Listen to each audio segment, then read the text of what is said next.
The Toronto Raptors are going to be one win away from an NBA title. They take two here at Oracle Arena.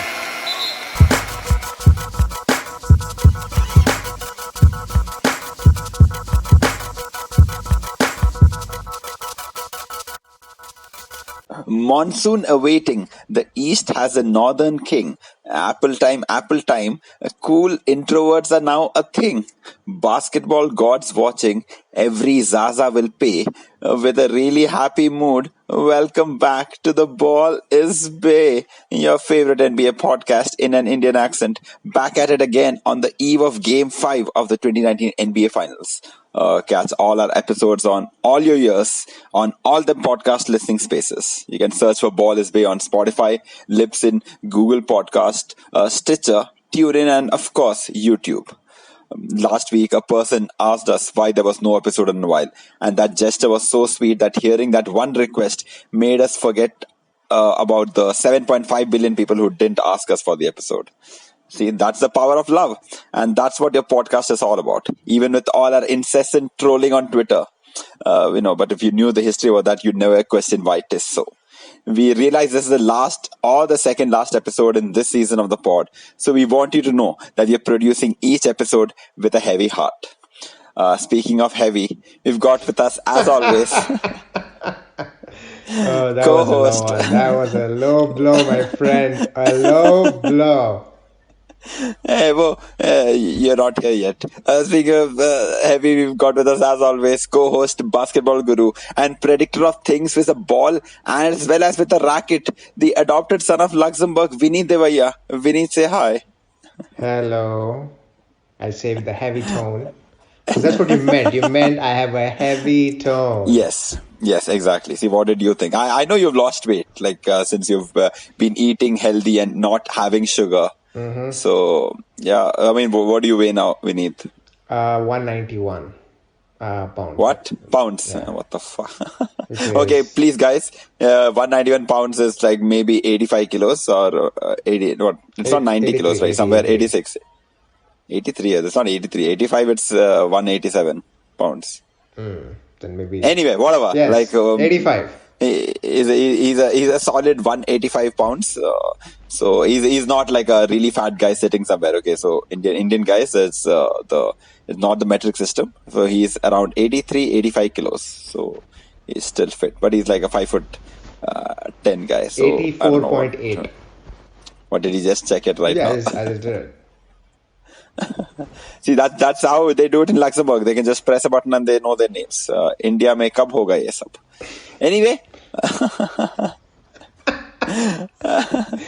Anyway, I mean, the NBA Finals are now one step closer to the Canadian border. 3-1 up on them famed Warriors after having swept the homestand, even with Clay pulling out the Sam Cassell big balls dance. So now the Warriors have lost 2 home games. They've lost KD, they've lost the real DeMarcus Cousins, and they've lost a minority owner in Mr. Something. I forgot what his name was. All over the course. Well, nobody cares. That's a really generic white name, just by the way. All over the course of this 1 week. And Kawhi keeps creating his persona in the shadow of Mike, a Dirk, and maybe even a Gary Payton by the looks of whatever ESPN passes off as a content today. Sorry, ESPN. You know we love you though. But, I mean, now for the past, I think 3 weeks, we've just been like Kawhi Rama, Kawhi Krishna. That's been going on with us. And absolutely, I don't think anybody wants to hear me talk about it. It's better when it comes off the mouth of a Spurs player when he talks about. You don't have to bring the Spurs in between all of this. No, I just want you to know that I know. Everybody knows. Everybody knows. Everybody knows. Everybody worth knowing knows. Yes, that's true.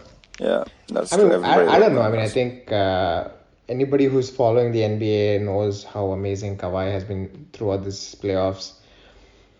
And I think, the honest truth is I never expected him to be this good. I mean, he's balling really, really at a high level. I think his stats are kind of like, there are only 2 other players that have done this in the postseason ever. I mean, the stats are incomparable. Yeah. I mean, It's Not a anyway. yeah, it's crazy. Um, but I think the most important part is like the entire Raptors team is kind of uh, I think he has molded them from like a perennial losers to like having the confidence that you know what we can stick with the big boys. Yeah. You know, even without KD, the Golden State Warriors are a very very good team, and the Raptors made them look like not even like a playoffs team. Like they had I think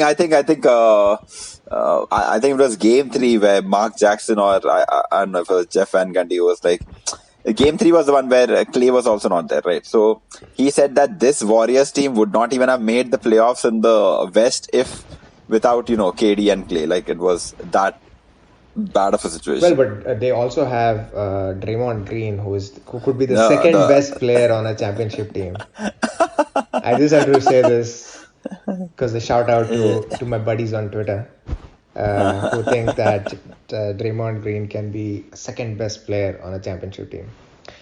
Um, yeah, I think the Raptors have really come out big. Kawhi is their leader, and I hope KD doesn't show up in Game 5 and spoil everything. And I mean, I still feel like the Raptors will win, but I don't want to risk it. I don't want to risk it by getting the best offensive weapon at 50% into the game and then like just disrupting everything just for the sake of the Raptors can beat them. I just want to comfortably beat the Warriors and like get the championship home. like get it Yeah, home, yeah, yeah. get it to the home of basketball, the home of Dr. Naismith, Oh, is it? who was a Canadian. Yeah, he was Canadian. Oh, look at this. Oh Yeah. my God. Some wisdom has been dropped on this podcast, Yes, which who knew about usually this? doesn't, Look at this. Look at this. especially from me. And I mean, this really, I mean, the only run that I've seen that is comparable is the Dirk Nowitzki 2011 run of the playoffs, where he just single-handedly took a bunch of like really defensive-minded players who have had deep playoff runs like Sean Marion and Jason Kidd and Tyson Chandler.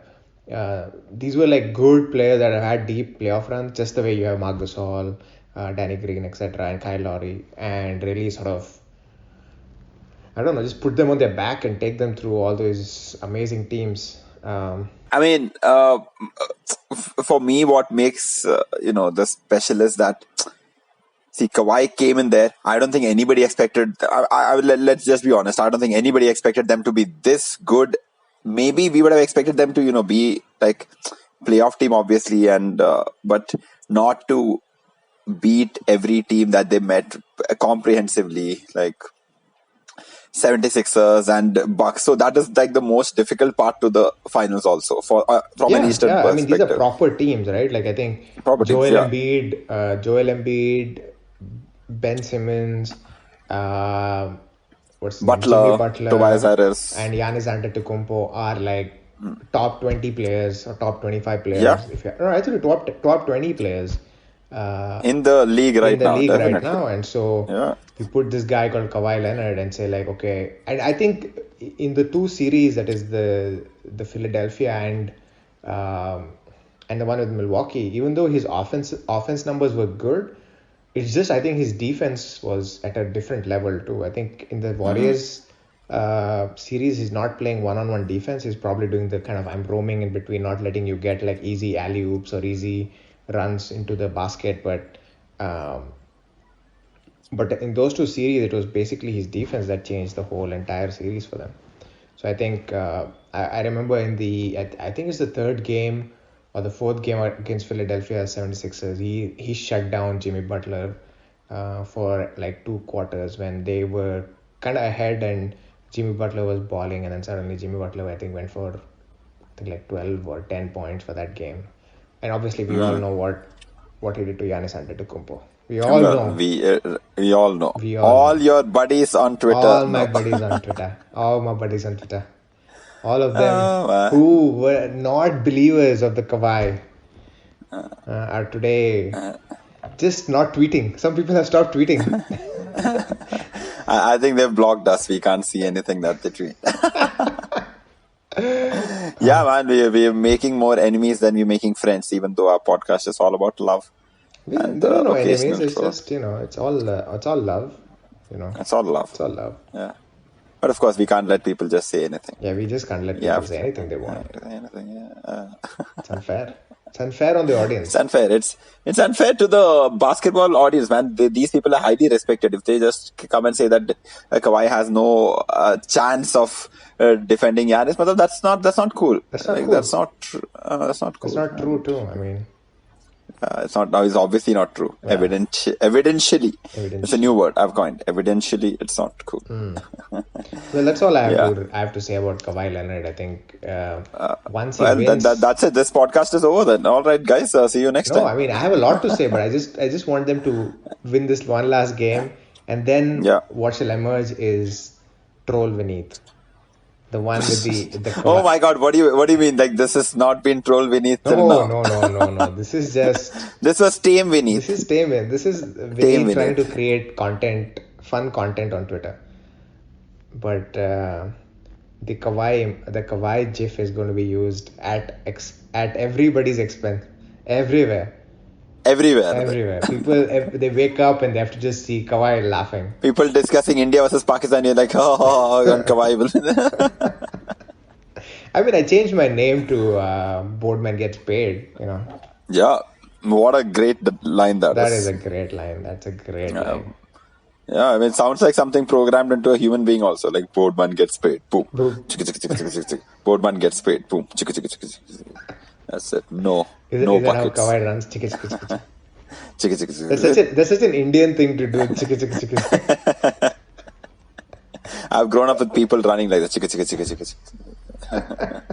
Yeah, I mean, like his bones and muscles all made out of metal when they collide with each other, when they rub against each other. I'm sure they make the chicka. Yeah, and they also, like, I think the thing that I've never thought of is like how strong Kawhi Leonard is. Everybody says it, but I mean, obviously don't know. When NBA players say it, then these are like massive guys who are like, shit, this guy's strong, and you can see that in his game, because I have never seen Kawhi wanting to go to a certain place and someone not letting him go to that place. Yeah. I mean, even Draymond Green, I think he what's the word for it? Barreled past Draymond Green, and got that little spin off the ball, and Draymond Green is like, I tried to stop you. I'm like 100 pounds heavier than you. I'm also a future Hall of Famer. So and the second best player on a second best player on a championship team. I can be that. I'm a great shooter. People never leave me alone. Yeah. There's always someone guarding me. I can score at will, and I'm like I'm the voice of the championship team. And the heart and soul. See, yeah, I mean, that's the thing, right? Like Draymond Green, for all his talk during the Trailblazers trade, where I mean, obviously he played well. We don't have to defend Draymond Green. Like he's a good player. Let's even say great player, and if you're just throwing around the word great, let's just say he's a great player also in that series. Great. He's a very, very good player, and I've always said that. I've always said also that he's a top 25 player today. But these things can be mutually exclusive, right? I mean, you can be a very good player, but that doesn't make you like the second best player, second best person on a championship team. Yeah, I mean it's like Jimmy Butler, right? I mean, Jimmy Butler is a very, very good player, but he's not going to be never. He's not going to get that max contract. I mean, even Kemba Walker. I mean, okay, fine. I'm not a big Kemba Walker fan because he plays in Charlotte, so who really gives a fuck? And no one watches that. But Kemba Walker is also like a proper guard. Like he's giving numbers. Like his step back is possibly like amazingly crazy, and like he has that small man mentality. But you can't give him a max contract. Also, you can't. I don't think if Michael Jordan gives him a max contract, like I will lose all respect for Michael Jordan as a franchise owner. Yeah. I mean, obviously we don't mean anything else, Michael. You're always welcome on the pod. If you Always, wanna, Michael, always. always. You can come and you can abuse us. You can slap us around. You can do anything you want. But yes, please come on the pod. Yes. Like we will volunteer our cheeks for you. Not our ass cheeks, our face cheeks. Yeah, he's not coming. He's Yeah, not coming. He's not coming anymore. Even if he He's not had getting like it. some small hope So, that, it's like, oh, I need to expand my brand. What is this ball is pay that everyone is not talking about? let me go there and make But it the talk of the season. yeah, like I always love a challenge. Yeah, yes, but not anymore. Not anymore. Not anymore. So okay, fine. I mean, let's just put on that little, devil's advocate place where we say, Warriors 3-1 down. Obviously, mathematically there is a chance. It's been done once in 33 times before, but Yeah. and I think even when when LeBron did it, I don't think anybody thought that was giving them a chance of them doing it, because when LeBron did it, it was 32 times. It has never happened, Yeah. and then So, what do you think? Let's give our opinions as opinion givers. How do you think the Warriors should approach the game? Is the return of KD the only way that they can win it? Or have they given up all hope because Draymond getting that technical foul, that was like the nail on that coffin. He was whining from the starting of the game, but then in the end referee's like, okay man, come on, we've listened to this shit enough and we give it. So is that where you say that Warriors have given up hope, or how do you think they should approach game 5? See, I think the game 4 was uncharacteristically very good for the Raptors in terms of their ability to not lose faith in their offense. Their defense has always been steady, and I've been talking about it. They've always done a very, very good job of defense. The place that they've always kind of lacked and gone up and down is their offense. I mean, the only place where the Warriors really beat the Raptors was the third quarter of game 2, right? I mean, otherwise Game 2, yeah. the Raptors have been offensively very good. Otherwise, we would have already seen Troll beneath out by now. Yeah, I mean, honestly, that game 2 was such a shitty performance by them. And I remember when they were having this, everyone was like, "Oh my God, look at the amazing defense by Draymond Green and Andre Iguodala and all of this stuff on." And I was just like, no, they just missed shots. They had open shots, they just missed it, And so I mean, yeah, the Raptors couldn't buy a bucket, and couldn't buy a Warriors bucket. couldn't miss. Warriors could not miss. Yeah. So other than that, Raptors have played really good. But I was really concerned that they may lose their composure end of game 4, where kind of the Warriors were making these these mini runs, because I think they were down 16 yeah. or something, right? And They were down 15, I think, in the 16. beginning. They came up to eight, 7, 8 or 7, yeah, and then it yeah, just looked yeah. like, oh shit, the Warriors are here. And Nick Nurse would call a timeout. These guys would come in. They would get their they would get it back to 10. Then Warriors again get it back down to 6. They would get it back to 11, and they kept doing that because that shows that they didn't lose their composure. They found the open man. They rotated the ball. They made sure that the clock winded down, and they took a good shot in the last 7 to 8 seconds. So that gave me a lot of hope that these people can probably close it out. But I think if the Warriors have to really win, they have to up their defense for all 4 quarters. The Warriors have been uncharacteristically, I mean, as far as bad. No, see, this is the thing. Not smart. No. The thing is this, right? A lot of people think Warriors are very good at defense all the time, and that's not true. The way the Warriors play defense is they play very, very good defense in small spurts, right? So that's where these third quarter spurts come out. So if you look at it in the third quarter, or whenever they want to play this really good defense, they bring out the death lineup, which is everybody kind of the same side, same height, kind of switchable kind of thing, and then they really crank up the defense. They swarm the person who has the ball, they double team, they do everything that they can do, because defense takes a lot out of you from, like, drain a lot of it out of you from the body. And that means that they cannot be good on offense because they are mostly shooters. What this really means is shooters need their legs. So if you're like constantly running around defending, you can't really be a very good shooter. You can maybe go into the post, you can get some easy layups or something like that, but to be a good shooter you need to have your legs, which is what makes Steph Curry so great, is that he's able to run around and get his shots. Yeah. Right, and which also made like Reggie Miller so great, and even Klay Thompson to an extent. So I feel like the Warriors have tried the same strategy with the Raptors, which is doing this very good defense for like small spurts, but it's just not worked as planned. So they have to either say, okay, this I mean, is I think they've lost 12 of the 4 games out of the 16 quarters. They've lost 13. like 12, 13 of them. 13, Yeah.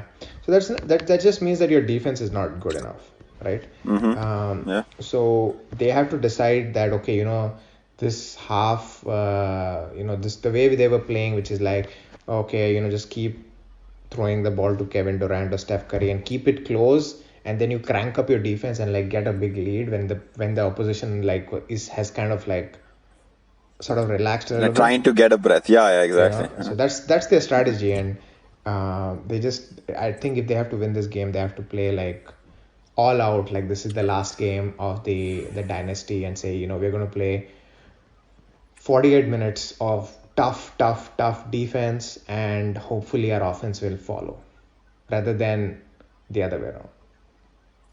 Okay. That's the only option, I think, because otherwise the Raptors have demonstrated over and over again that they don't panic, they don't make bad decisions. Exactly. I mean,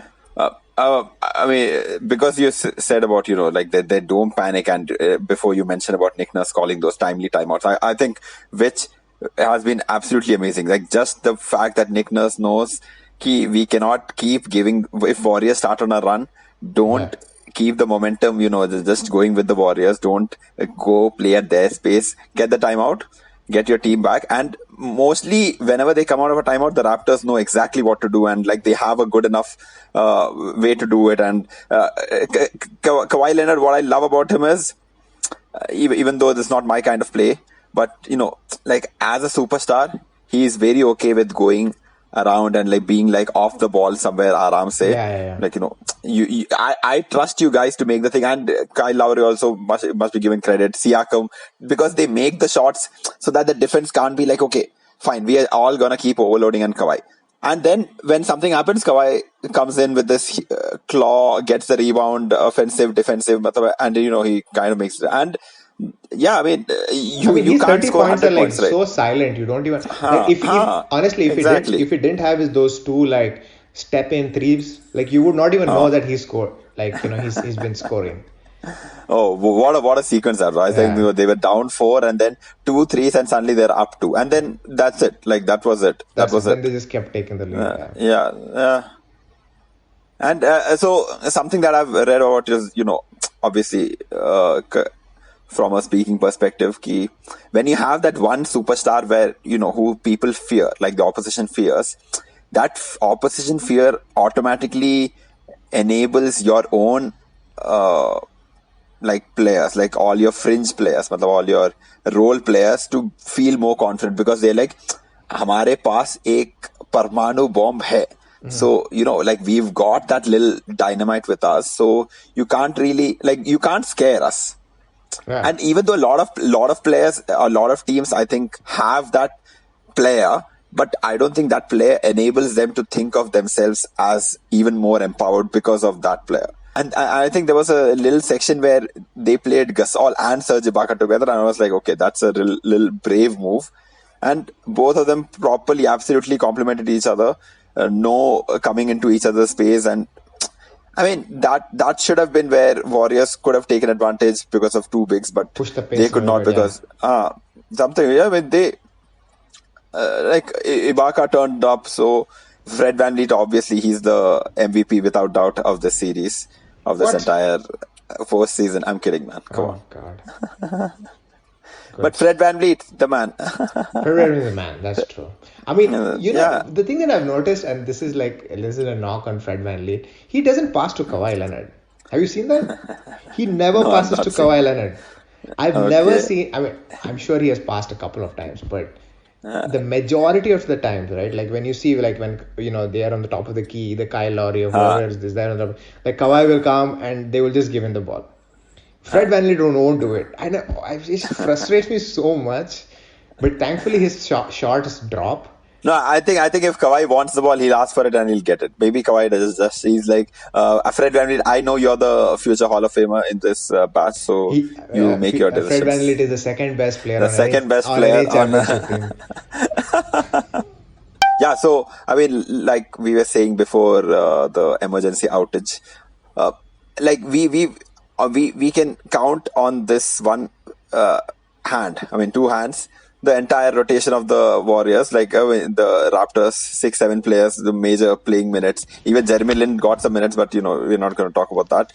But the fact that we know all these players have done something or the other to make sure that they won't be called like कि हाँ आराम से they've just ridden Kawhi's coattails. Like Kawhi's trusted them. Like the Raptors have almost scored 100 points in all the games, and Kawhi has only scored 30. So 70 points have come from all the other teammates combined, and they've got all the rebounds for him. They've played defensively, like you said. Like the defense has been the reason that Yeah. they've come up till this far. So I think it's proper testament, something which we've discussed again and again. So it comes back to again that we are congratulating the Raptors before they have started celebrating it themselves. Yeah, I mean it's the Well, I mean, let's hope for the best. I think tomorrow, depending on KD coming back or no,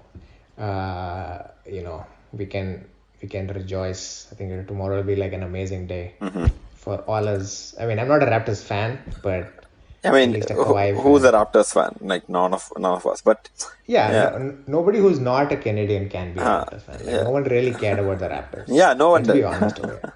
We love Kawhi, and we love the fact that the Warriors are getting beaten. I mean, Yeah, at least and that's it for me. That's it for me. yeah, for me also, I just feel like there were so many bandwagoners of the Warriors, like so many of them, that I'm just glad that they realized that they had an unfair advantage with Kevin Durant and Steph Curry and Clay on the team, Yeah. and now that you take out one person, like it's a very beatable team. It is a beatable team, and that's exactly what we've maintained. That Kevin Durant is that cheat code, which just makes sure that they don't lose. Anytime there's a problem, here, like, please Kevin Durant, get us out of this shit. And Kevin Durant's like, Yeah. okay, And I remember also like during I don't know what was Kokidam on our pod at that time when like they were destroying the Portland Trailblazers no. and So we actually discussed. Kokoda was there when I think after the Trailblazer series, before the finals, and I think Durant was still out then. Yeah, that's what I know. I know that, but I'm saying like the discussion was if like the Warriors are better without KD. I think there was like we No, had that discussion. no. In I my don't think mind, so. No, I was just like, I don't think we could allow something like that on the spot. We would never yeah, let anyone say the Warriors are better without KD. I was just like, oh no. I was having a discussion on Twitter about this where some guy was like, without KD they won 31-1, and My with KD God. like some stat Yeah, like that. And I was just like, they keep putting up the stat which says, like without KD and with Steph Curry, they won 100 games in the regular season. Like, who the fuck cares? it's just like sometimes some people like they just take these numbers too seriously. Like, yeah. I mean, there's a reason why everyone is wanting. Everyone wants to reduce the 82 games to like a little fewer games in the regular season. It's because nobody gives a shit about the regular season anymore. Yeah, I don't think that's true. I don't think that regular season is not a good benchmark of whether a team or a player is good or no. I think the problem with regular season is that like the really good teams don't really put in that effort. So sometimes, you know, like for example, like I think the Toronto Raptors could have been the team with the best record, Yeah, they were 2 games behind. right? Yeah. Yeah, so they just didn't put their best foot forward, and that's the only thing. But I think like to get the top eight, the top 16 teams, you definitely need the regular I season. mean, for my no, that's from in my opinion. I think this 82 games, getting 16 people to the conference, I mean to the playoffs, irrespective of like their record, like getting 8 from the East, 8 from the West, is a really old concept. Like it has the traditions are really old, obviously. But I think in today's NBA, it has no space. Like you can't just give 8 people in the East a free ride Yeah, to the playoffs. It should not be that way. yeah, And like even see, NBA is one of the only leagues in the Big Four of the US which has a asymmetrical uh, like strength of schedule. As in, not every team plays every other team equal amount of times, and nor do they play. So what I'm saying is, if you are in the Pacific Division, Lakers and Kings and all that, Lakers will play the Warriors 4 times, but no other yeah. team in any conference will play the Warriors 4 times. So their schedule is automatically a little bit tougher because of that.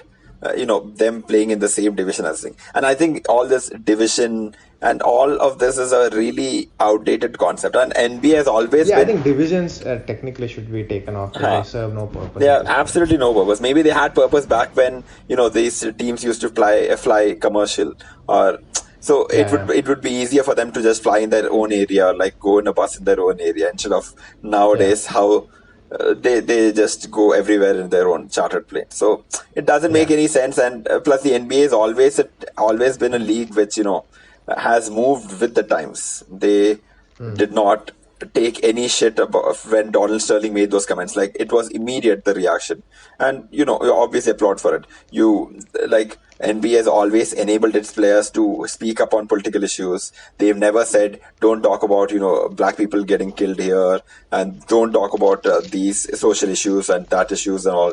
Even when that guy who shoved Kyle Lowry, immediately next day, like it's a very proactive league. So I don't know. I think I've heard Adam Silver, it was not a podcast, but he was on a panel discussion or something, and they asked him, uh, why is there, 8 teams? You're basically taking 16 teams out of 30 and then telling them that you're good enough to go to the next round.